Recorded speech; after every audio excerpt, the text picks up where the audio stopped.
Okay, last time we went about a half an hour too long, so we're going to try to make this 30 minutes, but we will be around for any questions afterwards, okay? And please feel free to ask questions as we go through this. Last time that we were, who wasn't here for our first presentation? Okay, why not? No, I'm just kidding. Okay, last time we were here, we were basically focusing on weight loss. We're focusing on proteins and carbohydrates and the difference in nutrition. Right, this time we're focusing on weight maintenance. We're not so much weight loss because you have already filled out all the forms and we want to maintain and protect the weight that you have lost. So that's what we're going to focus on right now, okay? I will tell you that for all of you that signed in for the gatekeepers and kept the conversations going and the emails, fantastic. We've seen some really positive results. We're giving everybody a free month to continue to email us after this presentation, just in case you have some other questions. And can we stop that for a minute?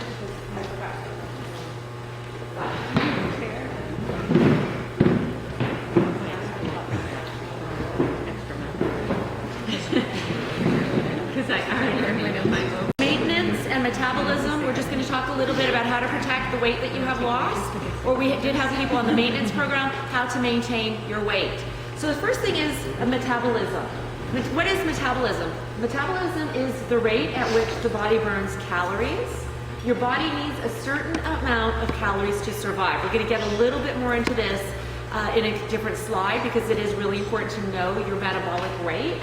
And everybody has a different metabolic rate. How many people could say that I've gone out for dinner with somebody and she's eaten or he's eaten 3 times as much as me and they don't put on a pound and yet I look at the food and I gain weight?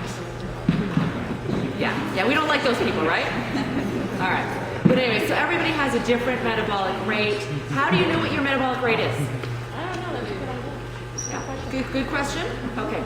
Basically what it is you eat a certain amount of food. If you lose, when you exercise, if you lose weight, you're doing well, you're doing calorie deficit. If you're gaining weight or you're maintaining the same, that's probably what your body needs. So we have equations after equations after equations that we learn in university on how to calculate metabolic rate. None of them work because everybody is different in how their metabolism works. And can your metabolism change?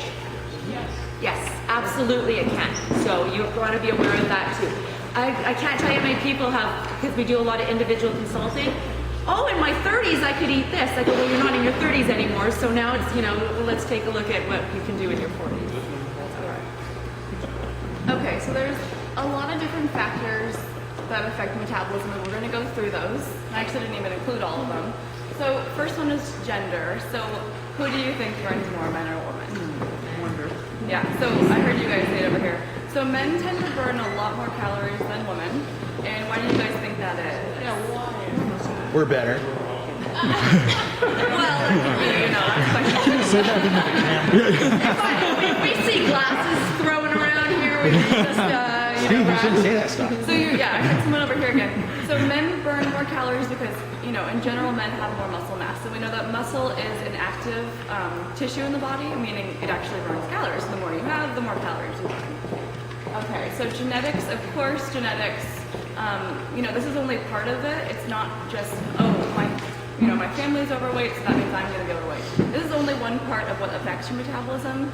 So you can look back into your family history, kind of get an idea of where you fit in, but that's only one part of the story. It's not an excuse that we can use. Body composition, again, kind of going with the muscle versus the percentage fat you have in your body. If you have higher percentage muscle, lower percentage fat, you're going to tend to burn more calories. Intake, so how do you guys think the amount of food that we eat affects our metabolism? What happens when we go on a diet? When we start to plateau? We're eating 800 calories, but we're not losing any weight. So what happens during that plateau is when we eat less, our metabolism actually slows down, giving us that plateau, right?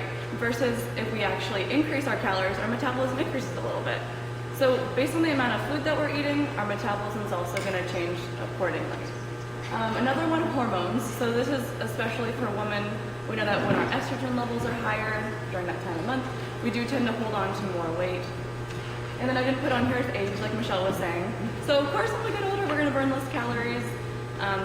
Younger people burn a lot more calories than us. So And I know that because she can eat more than me.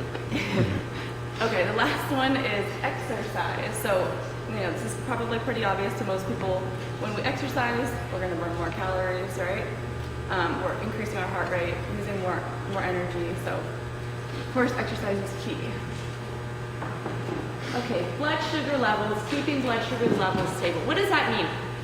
What do you think that means? What happens when you don't eat for, let's say, you don't eat breakfast and it's 3 o'clock? I get grumpy. You get grumpy, you get headachy, you get grumpy. Do you think you're gonna go into Subway and, oh, can I have that grilled chicken sandwich but please no oil and something on the side? Probably not. So what you want to do is you want to keep your blood sugar levels stable by eating regularly throughout the day. So our small the question that we got from a lot of you, and that's why we put the slide up here, was, Michelle and April, how many meals do we eat throughout the day? So are small frequent meals better than 3 meals a day? How many say three meals a day is better? How many say small frequent meals are better? Okay, it just depends. What we want to do is we want to make sure that you never get to a point where you're so hungry that you're just able to eat anything that you see and that you don't get grumpy and you don't get headachy. Some people can eat 3 really good meals. Other people need to have little snacks throughout the day. So what is considered a meal? I got this question from 4 people. What was considered an actual meal? You mean like the protein on your Yeah, plate? some protein. If it's with 6 pounds, it's a ham, your palm. You probably, depending on your needs, some protein, some carbohydrate, and some healthy fat. What it is if you eat just a piece of bread, it goes into your system really quickly, it goes out of your system, you're gonna feel hungry again. If you eat that bread with that piece of chicken or some other kind of protein like low-fat cheese, cottage cheese, it will enter into your bloodstream a lot slower. So when we say small, frequent meals, we pretty much mean making sure that you get all your protein in, all your fat in, and all your carbohydrate in throughout the day. How do you know that you're doing that? You're not starving? And you're emailing us so we can tell you if you're getting the right nutrients. Okay, so we have everybody who emailed us, we gave you specifics to make sure that you were meeting all your nutritional recommendations, which meant vitamins and minerals, all your protein, all your carbohydrates, and all your healthy fats. Because it's really hard. You can read a book, there's thousands of books and stuff on the internet on what you should and shouldn't be eating and how much you should and shouldn't be having. But when we make your individual meal plan, a lot of people are doing very well. So make sure that you keep that in mind. This is Phil. He is our personal trainer, okay? He's worked with a lot of people training, so he's going to talk to you a little bit on muscle maintenance and protein because a lot of the guys have questions on this. How you doing, guys? So you see, slide. Is there any benefit to increasing protein intake above your nutrition requirements? This is going to sort of mostly relate to the men more so than the women because, guys are always trying to pack on that extra muscle, put in that extra hour in the gym, something like that. Number one, increasing your protein requirements is not really going to do a whole lot except add extra calories and kind of add on your fat. The thing is, the way your body works is protein does help to rebuild your muscles, right? But your body does not know to take that protein to rebuild your muscles unless you work out very hard, consistently. So a couple of months in, maybe you lost a couple, 10, 15 pounds, so you're 2-3 months in, you start lifting weights 4 or 5 times a week, then your body's gonna start realizing, hey, this guy's serious, he's, in the gym all the time, he's gonna know to take that protein and start rebuilding your muscles. So it's not just gonna be extra calories, it's not just gonna be adding fat to your body. Protein powders, I can tell you guys right now, if you're just getting into the weight loss, if you're just kind of starting out, stay away from protein powders. All it's gonna do, same thing, add fat, add calories. Because your body is not used to ingesting that much protein, it's not used to taking that much in, so you don't need to worry about the protein powders. So yeah, honestly, there's not really a whole lot of benefit to increasing your protein above your daily requirement unless you're a bodybuilder, unless you're hitting the gym really, really hard 4, 5, 6 times a day. Because, as I said, protein is going to help rebuild up your muscles. Ladies, keep your protein requirement about where it's at right now, just your daily protein requirement. You don't want to up that anymore because, as I said, it's just going to pack more weight on you. So unless you're looking to, get into CrossFitness, get shredded, be like those women you see on ESPN, then hey, by all means, get in the gym, work hard. Then you can worry about upping your protein requirements. Honestly, you don't need to worry about that until you've reached that level to where you're at, the weight you sort of want to be at, and you're a little more serious about lifting weights. Then you want to worry about upping your protein.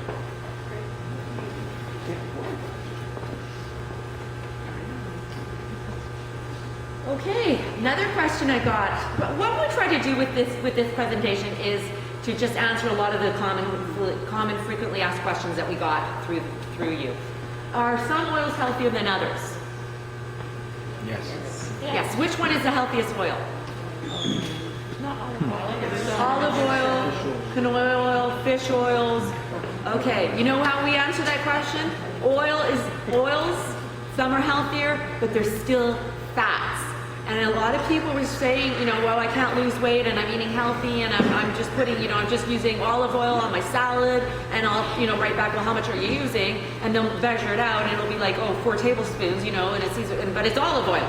And I'm like, well, it's still a fat. So really, the minimal amount of oil, the better. The other thing is I got a couple of questions on what kind of oil should we be frying in? Well, didn't really know how to answer that one, considering, oh boy. Do not fry is my, number one question. But let's say you do want to fry.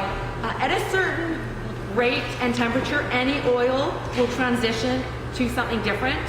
You've heard the McDonald's commercials, where our oil is not so hot anymore because we don't want to have those trans fats.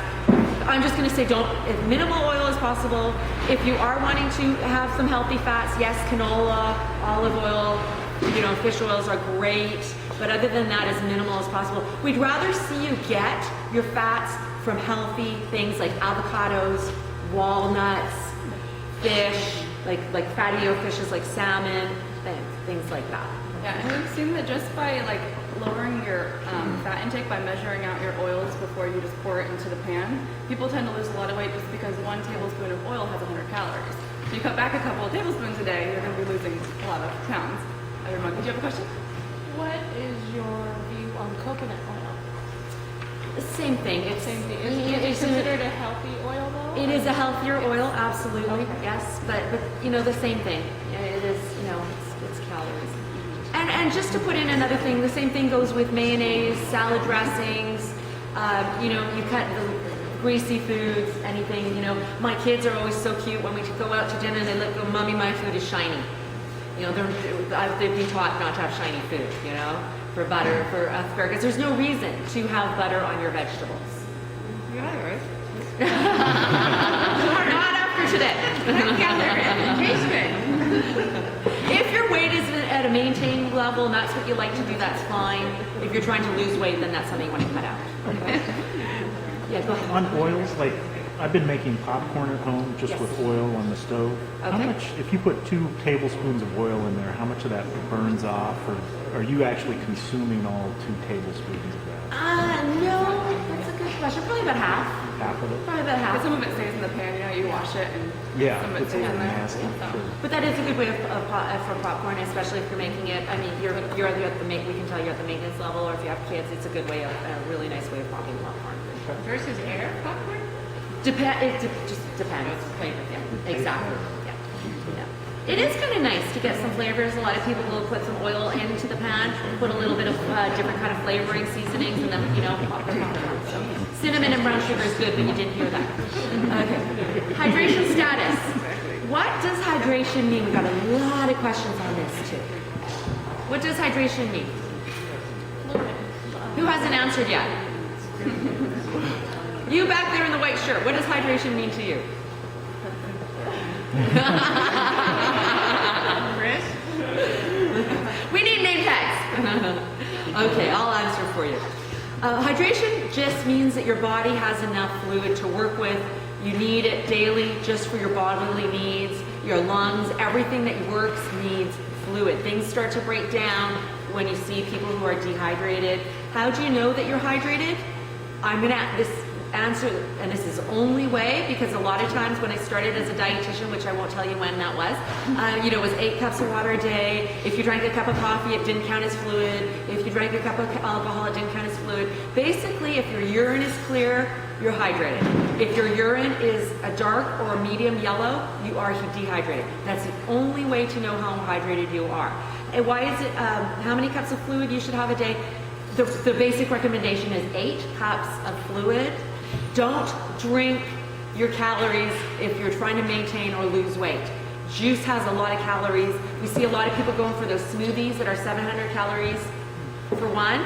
And if you're juicing, which a lot of people have been juicing, it takes 10 oranges to make 1 cup of juice. 1 orange is 80 calories. You're drinking 800 calories.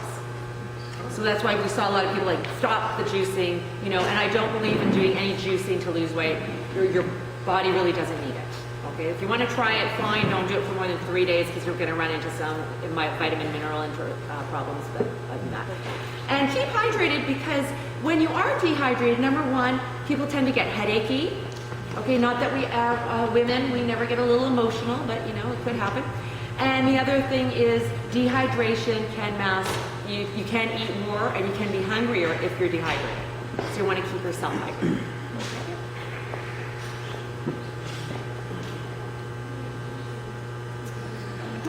All right, stress eating. What does that mean? How many of us have stress eat? All right, if your hand isn't up, then you should be up here doing the presentation. All right. Recognizing it is the first step. Stress can be anything. There can actually be good stresses. My girlfriend got ready for a cruise. She was so stressed out about shopping, getting things in line, getting her kids together. It was a Caribbean cruise. She gained 5 pounds. So stress can be a bad thing. It can be bad traffic where you're eating, something. You could have a bad phone call. You could, work is going, whatever. It's stress. What does stress mean? Stress is anything outside of your ordinarily how you're feeling naturally relaxed. That is what is considered stress, okay? You want to recognize it. Keep yourself full with low-calorie foods. When you know you're going through a stressful situation, keep those blood sugars stable, which means maybe eating some cucumber during the day or having a couple of pieces of more fruit than you normally eat or whatever. Stay hydrated. Again, dehydration might mean overeating. And then when you're feeling stressed and you think, oh, I'm hungry. Why am I hungry? I just ate.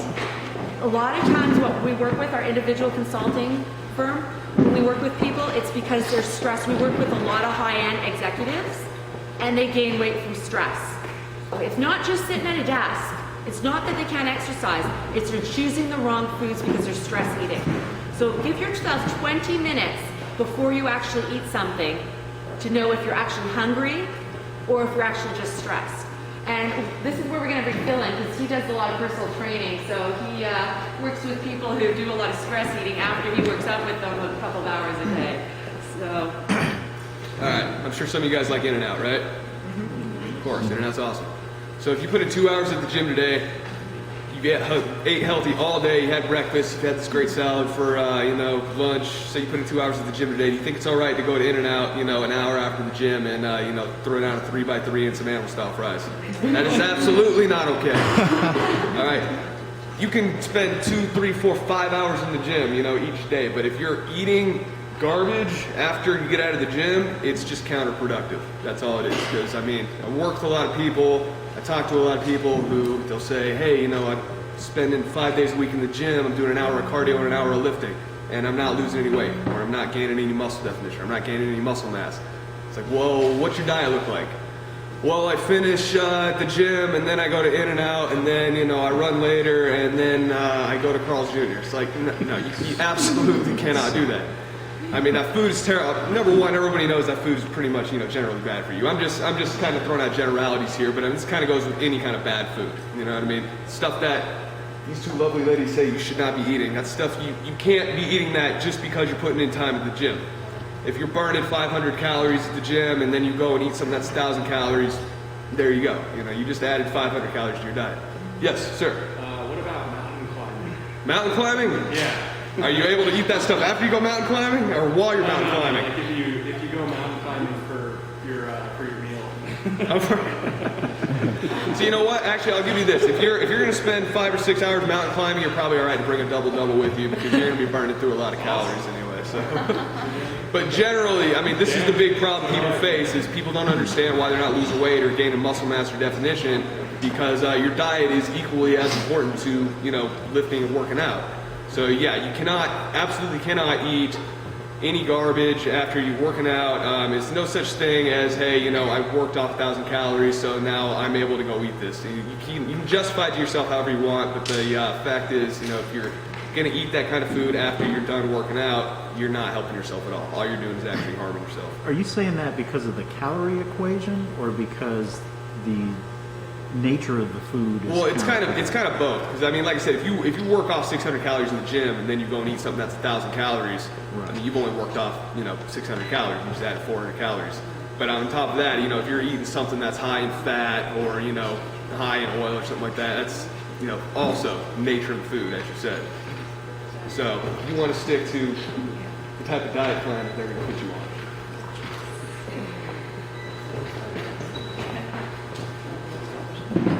Okay. Well, you could probably help us on this slide too. We do have to, Okay. So, physical activity. Sometimes it's hard to get motivated to work out, but we're going to give you some, extra motivators to work out. So, physical activity is anytime you're moving your body.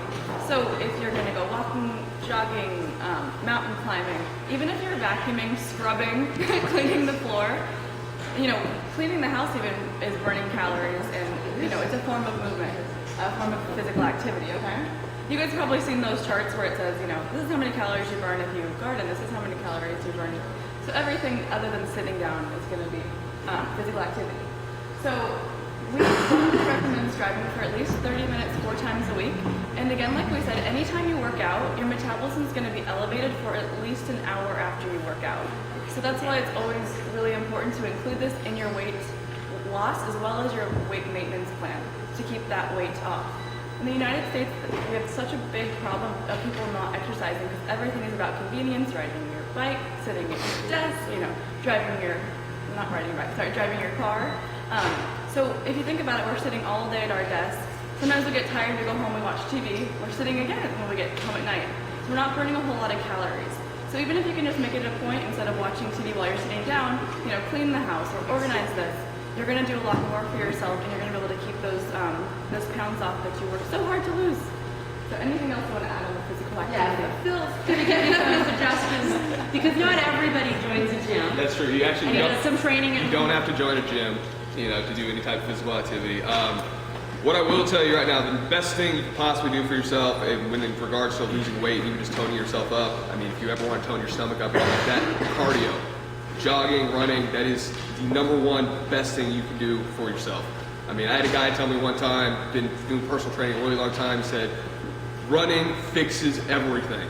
And that is kind of true, because you know what? If you feel bad, you go for a run, you're going to feel really good afterwards. Just sweat all that garbage out of your system, burn some calories, and you feel great. So even if you don't join the gym, cardio is probably the most important thing you can do for yourself. I mean, you don't even have to run. If you go on a walk for an hour, go to the back bay, walk down the trail for 45 minutes or an hour. I mean, you may not be burning as many calories as if you were running, but you're still burning calories. You're still getting out and doing something physical. I mean, so it doesn't even have to be lifting either. Like I said, you don't have to join a gym, but even if you do belong to a gym, just treadmill, stairs, anything like that there. You don't even have to necessarily lift weights. So yeah, that's walking and running. Like I said, those are 2 things I can really emphasize above all else. I mean, those are the 2 things you really want to be doing. If you're serious about losing weight, if you're serious about, taking anything off your midsection, walking and running are I can't recommend those high enough, honestly. Any questions on And April and I have 2 dogs. If anybody needs to welcome him. How do you compare the treadmill running versus outdoor running yourself? How do you compare it? You mean, What's the difference? what's the difference? Well, honestly, running on a treadmill is probably a little bit easier. It's a little easier on your feet. It's just Compared about burning calories and stuff. I'm sorry? Burning calories and stuff. As far as burning calories, there's almost no difference. You might work a little harder if you're running outdoors on like pavement as opposed to running on a treadmill. Treadmill is doing a little bit of work for you, but at the same time, there's not really too much of a difference. You might burn an extra 100 calories over, an hour if you were running outside as opposed to running on a treadmill. Yeah, and treadmill's great because you can adjust the incline and the height and all that kind of stuff, so to simulate whatever. But really, there's not that much of a difference. So yeah, so even if you want to walk on the treadmill too, same thing. There's people you've seen at the gym that walk for an hour and a half on a treadmill. Just getting your body moving and having your body burn through something is your main goal here. It's what you really want to do. Yeah. I've heard that like when you run, the first 20 minutes doesn't really count. Is that true? I mean, it's kind of true, but it's kind of not true because the thing is, you need to be running for at least 15, 20 minutes to get your heart rate up to the point where you're going to be burning fat. Because you'll burn calories for your first 10 or 15 minutes or so, but if you're trying to burn fat, you need to keep your heart rate up for longer than 20 minutes. So it's not that it doesn't matter, it does matter, but if you're only going to run for 15, 20 minutes, you're probably just going to be burning off your excess calories throughout the day as opposed to burning the excess fat that you have. Gotcha. Any other questions? Is that the same for walking? That is the same for walking, yes. Running and jogging is obviously going to get your heart rate up faster. So if you ran for 40 minutes as opposed to walk for 40 minutes, you would burn a little more fat than you would running than you would walking for 40 minutes. You see what I'm saying? So if you're going to walk, you're trying to burn fat walking, I would probably recommend walking twice as long as you would run. So if you were going to run for 40 minutes, I would recommend walking for 80. So because it's kind of like the same equivalent, it balances out. Any other questions? No? All right. You're welcome. Okay. I need 1 second just to... Through lifestyle changes and behavioral modification. There are no quick fixes. If you like I said, I'm going to do the juicing for 3 days, and then as soon as I lose that weight, then I'll be able to eat this. So what you want to do is you want to make changes that you can live with. You want to decide what you can live with and what you can't live without. The first thing we ask people when we see them for dietary consulting for weight loss is, what can you not live without? And what do you think the number one thing is? Ice cream. Burgers. Wine. Alcohol. And people tell us right away, we did a telephone conference once with this guy, and he goes, it was the funniest thing in the world. We got through it, we had his diet down, and then we go, is there anything you need to add in? He goes, can you please add my wine back in? And the guy has lost a lot of weight. But so calories in, calories out. Again, if you're eating more, you're going to gain weight. If you're eating less, you're going to lose weight. But you want to decide what you can do and what you can't do. A lot of times we eat things just because it's there. Oh yeah, okay, whatever. It's right there. The other thing that I can't stress enough is preparing your own food. I know it's a big deal. I know it, to put a sandwich together sometimes, even for my children. Oh my goodness, you have to do this. But packing your lunches, don't depend on going, like even Subway, the sodium content is crazy. Don't, the preservatives in a Carl's Jr. hamburger, hopefully they won't hear this, is I won't tell you how many preservatives there are in there. Pack your own food, count out your stuff, and then have extra stuff available just in case you need it. What does that mean? April and I carry fruit in our car. We always have apples, and we always have, low-fat granola bars. So if we're stuck somewhere, or we're just, we're heading and they're late on we're doing a presentation for somebody, they're an hour late. Okay, we're going to go to our, and go and eat our apples instead of waiting later and then go and eat and going nuts. In and out, absolutely. So that's how you can maintain your weight. It's all up to you. We can help you. Everybody can help you. The other thing is, don't allow other people to manipulate you into eating other stuff. This is another one of the biggest things that we see. Oh, well, I had to go because that's where they were going. All right? I can go to any restaurant and say, can I have, I don't look at the menu. Can I have, because sometimes I eat out quite often. We go out with a lot of business clients. I want a piece of grilled chicken, plain, no oil, and a few veggies. Sorry, no butter. And you can do that in any restaurant. So, and then you can order what your spouse is ordering, and then you can exchange a little bit. The other thing is getting into the planning for the holidays or vacations. If you're going to a restaurant, eat 2 pieces of fruit before you go. You're going to get there, you're going to be full, you're not going to worry, you're not going to want that most fattening meal. Also, if you're going to a party, the number one thing that we're known for fruit trays and veggie trays. It's like, which one of us is taking the fruit tray, which one is taking the veggie tray? It doesn't matter what is out there. We have our veggies and we have our fruit no matter what. What do you think the amount of weight I worked for 8 years at the University of California, Irvine, teaching nutrition classes. What do you think that the weight gain is from Thanksgiving to New Year's? And this is true. You can find this. How many pounds? 10 pounds. How many? 10. 12. I'm 12. Surprised. 12 pounds. Absolutely.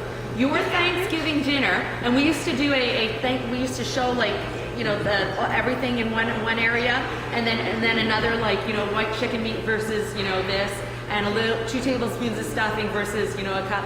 An average Thanksgiving meal that a person comes at the day, having a drink, having an appetizer, having your meal, is upwards of over 2,000 to 3,000 calories. Just that one meal. Just that one meal. Okay? And then, of course, I think we're going to have to do individual meal planning. But anyway, so that's what it is you really need to be accountable to your own self. We can't stress it enough. We hate seeing people regain weight. A lot of the people that I do see that go on those quick fixes, 80% of them do regain that weight back. That's why we use the word lifestyle changes and behavior modification. If you can't live with it, you're not going to do it. Okay, so for that. And then, in conclusion, it's ultimately up to you to maintain your weight, continue to lose weight. Quick fixes never work. We get a lot of, I'll start my diet on Monday. You know, or I'm going to buy this book and I'm going to try this. Okay? What you need to do is write down everything that you're eating and keep your own daily log. It's the only way to maintain or to actually lose weight. People are stunned when they see that. The best way to keep is to keep a daily diary. And of course, can you treat yourself? Of course. Absolutely. We're human. Okay? You just want to, like, maybe if you have, you know, you're going out for dinner and it's a no holds bar because it's your birthday, watch what you're eating for breakfast and lunch. Or watch what you're eating the next day. The other thing I want to stress is never have a certain poundage. You know, I want to be 150 pounds. I want you to keep a 5-pound window. Okay? And this works, mentally, this works really well. So if you want to be 150 pounds, you're 153 to 148. If you're at 148, you can go a little higher. If you're at 153, you back down. Because what happens is if people don't see that set number, they get discouraged, they start overeating, that kind of thing. So that works really good. I'm really proud of a lot of you. We've seen some extremely good weight loss. Again, we are here for the next month. Please use us, okay? We want to help you, and especially through the holidays. Do you like the MyFitnessPal? I love it. Okay. I love it. Absolutely love it. Yeah. April's done. You want to talk a little bit about that because you do more of that. Well, yeah, we like it because it, you know, just like we said, tracking your food is going to be one of the best ways to really be mindful of what you're eating so you can lose the weight. You're less likely to eat a cheeseburger if you have to write it down. So we've been seeing some people's diaries, but, you know, more people would love to have share their diary with us so we can see. Are you on it? Or? I sent you the screen prints to do it. Okay, good. Okay, good. We don't know names. Yeah, We don't know names. Yeah, No, we definitely encourage people to use it. There are studies showing that you eat like 30% less, 20 to 30% less calories when you actually write down the food. Oh, yeah. So that's a really good way to kick off your weight loss. Truly, when you look at that sandwich and you go mayonnaise, oh boy, how many calories is that? I think I'll skip it. You know, it really is. But how many people actually do keep food records? Okay. Perfect. Because, you know, really, from what we see, it's about 5%. Yeah, people just don't like doing it. Okay. Are there any questions for any of us? Get over here. You're right.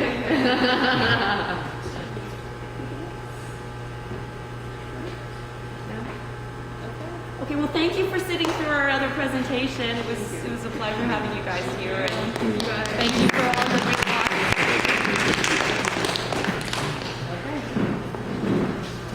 Hey, don't forget, guys, you know, it's a long process, too. I mean, a lot of people, like I said, there's no quick fixes. I know people want it done in like a week or two, but it seriously is a long process. I mean, I've been working on my body for years, and I'm still not where I want to be. You know what I mean? So